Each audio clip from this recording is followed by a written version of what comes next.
Welcome back, everyone. Ready for another deep dive? Always. Great.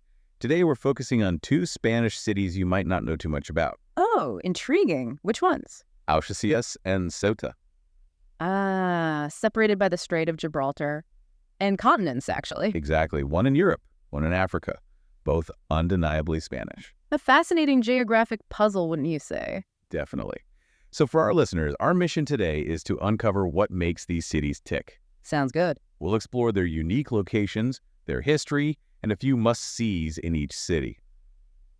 Let's start with Algeciras. I know it's the largest city in the Campo de Gibraltar region. Right on the Bay of Gibraltar, probably has some amazing views of the rock. I bet. But Frummers actually describes Algeciras as more of a stopover point than a destination. Really? They even mention the less than appealing architectural legacy of Franco. Makes you wonder if they're overlooking some of the city's charm. Yeah, maybe. They do mention the Playa de Guitars, though. Oh, right. That beautiful golden sand beach. And what about Plaza Alta, with its palm trees and fountain? True, those are lovely spots, but perhaps they missed some of the deeper historical gems. Like what? Well, the Roman ovens of El Reconcilio, for instance, or the ruins of the Al-Jama Mosque dating back to the 8th century. Those sound pretty incredible. They offer a glimpse into Algeciras' diverse past. Might even be more captivating than those flashier attractions. It's like those historical whispers are calling out to us. Exactly. But let's hop across the strait to Ceuta. To Africa. I know. Imagine a city that holds pieces of its Phoenician, Roman, and even Portuguese past, like a time capsule. And what a dramatic past it has had.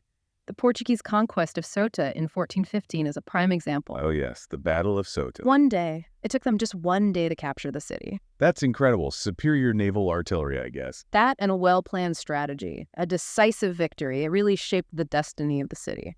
I was also surprised to learn that the Ceuta flag still resembles the flag of Lisbon. A nod to its Portuguese heritage. It's amazing how these echoes of history linger, right? Absolutely. Ceuta's identity is deeply woven with its past. Okay, so let's talk about what physically connects these two cities. The Strait of Gibraltar. A narrow strip of water that separates continents, but also acts as a bridge between them. It's the lifeline for travel and trade, wouldn't you say? Absolutely. Ferries constantly going back and forth. I think I read there's even a helicopter option from Algeciras to Ceuta.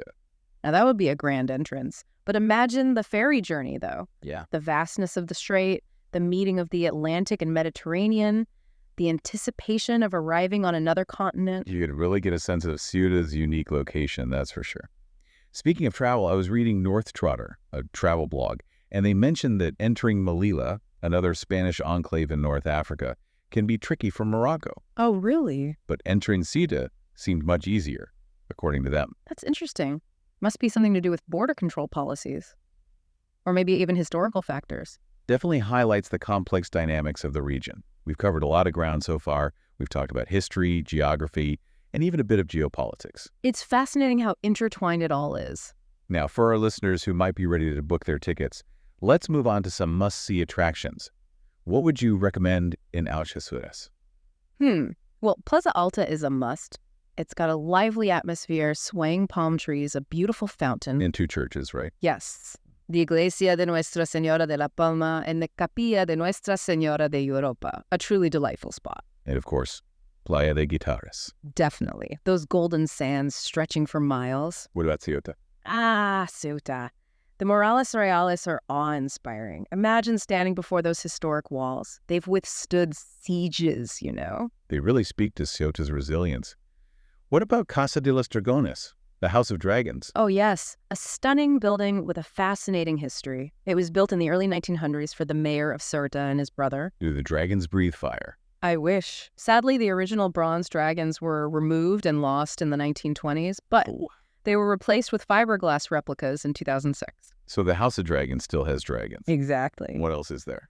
For a truly unique experience, you have to visit the Baños Arabs. They're well-preserved Arab baths that transport you to another time. I can picture it now, the steam, the chatter, the sense of community. Absolutely. And then there are the Fortaleza de Hacho and the Mirador de San Antonio. Those were the ones with the breathtaking views, right? Yes. You can see the cityscape, the sparkling sea, even Spain across the strait. A truly breathtaking panorama. Sounds like Ceuta is full of hidden treasures. It really is. Algeciras and Ceuta both offer a unique blend of history, culture, and natural beauty. But Ceuta in particular seems like a true melting pot. European and African influences everywhere. It's been at this crossroads of civilizations for centuries. It's like stepping into a world within a world. It makes you wonder how all those historical forces have shaped the identities of both cities. They're connected to Spain, obviously, but also deeply intertwined with North Africa. Exactly. It's this constant push and pull between two continents, two cultures, a really intricate tapestry of influences. You can see it everywhere, right? In the architecture, the food, the music. It's reflected in everything, from the demographics to the economic ties. I have to admit, this whole deep dive has really opened my eyes. That's the beauty of exploration, right? Uncovering those hidden depths. I'm seeing these cities not just as points on a map, but as living, breathing entities with stories to tell. And understanding the forces that have shaped their past and continue to influence their present. Speaking of different perspectives, I found some interesting and conflicting information about Algeciras. Oh. Expedia describes it as a city filled with beauty, especially the beaches and historical sites. But Frummers paints a slightly different picture, even mentioning that Franco legacy again. That's a good point. It reminds us that even with all the information at our fingertips, different sources can have different views. Really highlights the need for critical thinking. Considering multiple viewpoints before forming your own opinion. Absolutely.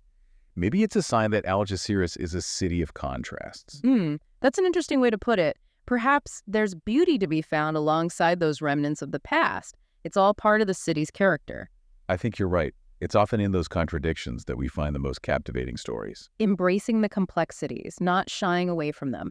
That's what makes a place truly fascinating. So for someone considering it to Algeciras or Ceuta, what can they expect? I think they're in for an adventure, a glimpse into a world that's both familiar and exotic. A blend of European and African influences. You can wander through ancient ruins 1 minute and savor delicious tapas the next. It's about immersing yourself in a culture rich in history and tradition, and maybe even challenging some preconceived notions along the way. Absolutely. Travel, especially to places like Algeciras and Ceuta, is about expanding your horizons. Now, we've mentioned a few key attractions, but I'm sure there are tons of hidden gems we haven't even touched on. Like, what about the Parque Marítimo del Mediterráneo in Ceuta? Oh, yes. Designed by Cesar Manrique, the renowned architect. It looks incredible. 3 saltwater swimming pools, tapas bars, restaurants, sunbathing areas. All surrounded by palm trees, a little slice of paradise. And both cities seem to have a really vibrant cultural scene. They do. Ceuta, for example, has the Museo de la Legión, showcasing the history of the Spanish Legion. A military unit with strong ties to North Africa. And for art lovers, there's the Museo de los Mureles Reales. Housed within the city walls, right? Exactly. A unique blend of art and history. Gives you a fascinating perspective on Ceuta's past. I love how they repurpose these historical spaces. It's like a conversation between the past and the present. Speaking of the future, you mentioned earlier those contrasting descriptions of Algeciras. Cities are constantly evolving, right? They are. And Algeciras has the potential to be a leader in sustainable development. You're thinking about its location on the strait and the possibilities for renewable energy. Exactly. Wind and solar power, it could really boost the economy and position Algeciras as a forward-thinking city. Embracing a greener future. That's exciting. And what about Ceuta? What kind of future do you see for it? Well, with its unique cultural mix and strategic location, Ceuta could play a vital role in fostering cross-cultural understanding and economic cooperation. Almost like a bridge between continents. Precisely. It's a microcosm of our globalized world, wouldn't you say? Where different perspectives and ways of life converge. A reminder that even in a world that can sometimes feel divided, there are places where bridges are being built. It's hopeful. And speaking of hope, I think it's time we start wrapping up our deep dive. It has been a fascinating journey. It really has. We've covered so much. History, culture, those must-see attractions. We even talked about some of the geopolitical complexities of these two unique cities. Their past, present, and even got a glimpse of what the future might hold for them. And through it all, we've seen how their location, Algeciras in Europe and Ceuta in Africa. Yet both a part of Spain. Right. How that's shaped their destinies and continues to influence their identities. It's like a reminder that geography isn't just about maps and borders. It's about the stories that unfold within them. Before we wrap up, one final question for you and for our listeners.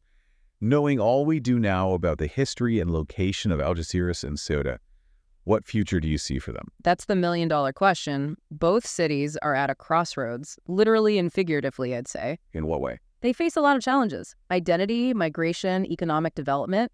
But those also present opportunities for growth and positive change. So it's not all doom and gloom. Not at all. Algeciras, for example, could become a major hub for renewable energy. Because of its location on the strait. Exactly. Perfect for wind and solar power. It could boost the local economy and make Algeciras a leader in sustainable development. That's amazing. And Ceuta, what possibilities do you see for a Spanish city on the African continent? Well, with its mix of cultures and its strategic location as a gateway to Africa, Ceuta could be really instrumental in fostering cross-cultural understanding and economic cooperation, too. Like a bridge between continents. Precisely. It really makes you think, doesn't it? It does. It's important to look beyond just the headlines and tourist brochures, Yeah. to really try to understand a place. Appreciate its complexity. And its potential. Absolutely. That's what makes travel so enriching. Stepping outside our comfort zones, challenging our assumptions. Discovering those hidden gems the world has to offer. Well said. I think it's time to wrap up our deep dive into Algeciras and Ceuta. Thank you so much for joining us. It's been a pleasure. And to our listeners, we hope this deep dive has piqued your curiosity. Maybe even inspired you to add Algeciras and Ceuta to your travel list. Who knows what adventures await on the other side of the strait? Keep those passports ready. Keep those minds open. And until next, happy travels.